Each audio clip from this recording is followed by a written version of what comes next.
राजा विक्रमादित्य बेताल को अपनी पीठ पर लादकर साधु के आश्रम की ओर ले जा रहे थे।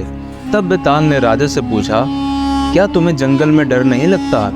परंतु शर्त के अनुसार राजा मौन रहे। यह देख बेताल राजा को फिर एक कहानी सुनाने लगा। बहुत समय पहले की बात है। उज्जैनी राज्य में गंगाधर नाम का विद्वान ब्राह्मण रहता था। उसके 4 पुत्र थे, पर चारों के चारों ही मूर्ख थे। वे अपना समय सिर्फ खेलने कूदने में ही व्यर्थ किया करते थे। उन लोगों को पढ़ाई में कोई रुचि नहीं थी। बेचारे गंगाधर को हमेशा उनकी चिंता सताती रहती थी। वह अक्सर सोचता था कि अभी तो मैं जीवित हूँ तो इन चारों को खाने पीने की कोई तंगी नहीं होती, परंतु मेरे मरने के बाद पता नहीं इन चारों का क्या होगा।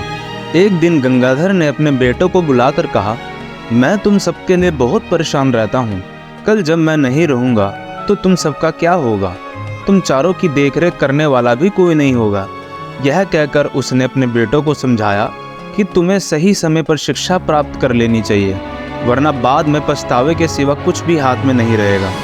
चारों बेटों ने अपने पिता को दिलासा देते हुए कहा, जी पिताजी, हम चारों अवश्य शिक्षा प्राप्त करेंगे। आप बिल्कुल सही कह रहे हैं। गंगाधर ने बताया कि उसका एक मित्र जादू की कला जानता है, जाओ उससे जादू की कला सीखो। फिर गंगाधर ने अपने मित्र को एक पत्र लिखा जिसमें लिखा था कि दोस्त, मैं अपने चारों पुत्रों को तुम्हारे पास भेज रहा हूँ। यह इतने बड़े हो गए हैं परंतु ये अब भी अक्लमंद नहीं बने। मैं चाहता हूँ कि तुम इन्हें जादू की कला सिखा दो ताकि मेरे मरने के बाद इनकी आजीविका का साधन बना रहे। आशा है तुम मुझ पर इतना उपकार अवश्य करोगे। फिर कुछ दिन बाद चारों बेटे गंगाधर के मित्र के पास जादू सीखने के लिए निकल पड़े। गंगाधर ने उन्हें अपना आशीर्वाद देकर रवाना किया। कई वर्षों बीत जाने के बाद वे अपनी जादू की शिक्षा पूरी कर घर वापस आने लगे। रास्ते में एक जंगल पड़ता था। उन्हें उस जंगल में हड्डियों का एक ढेर दिखाई पड़ा। वह कंकाल मरे हुए शेर का लग रहा था। चारों भाइयों ने फैसला किया कि वे अपने विद्या का परीक्षण करेंगे। फिर एक भाई ने शेर का ढांचा खड़ा कर दिया, दूसरे ने उन हड्डियों पर मांस चढ़ा दिया। अब चौथे भाई ने मंत्र पढ़े और मरे हुए शेर पर जान डाल दी। जैसे ही शेर के शरीर में जान आई, शेर को भूख लगी और शेर चारों भाइयों को मारकर खा गया।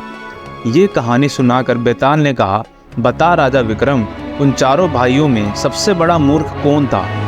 राजा ने जवाब दिया, उन चारों में से चौथा भाई ही सबसे बड़ा मूर्ख था, जिसने बिना सोचे समझे उस शेर में जान डाल दी। उसे सोचना चाहिए था कि शेर जिंदा होकर उन्हें मार देगा। राजा के उत्तर से बेताल संतुष्ट हो गया और बोला, विक्रम, तूने एकदम सही उत्तर दिया है, पर तू बोला इसलिए मैं वापस चला। फिर बेताल राजा के कंधे से उड़कर पीपल के पेड़ की ओर जाने लगा। राजा फिर बेताल के पीछे दौड़े ताकि वह बेताल को साधु के आश्रम तक पहुंचा सके और अपना वचन पूरा कर सके।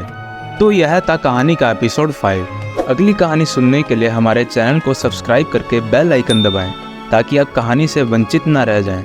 कहानी अच्छी लगी हो तो वीडियो को लाइक और शेयर अवश्य करें। हम आपके लिए ऐसे ही नैतिक, रोमांचक और प्रेरक कहानियाँ लाते रहेंगे। धन्यवाद।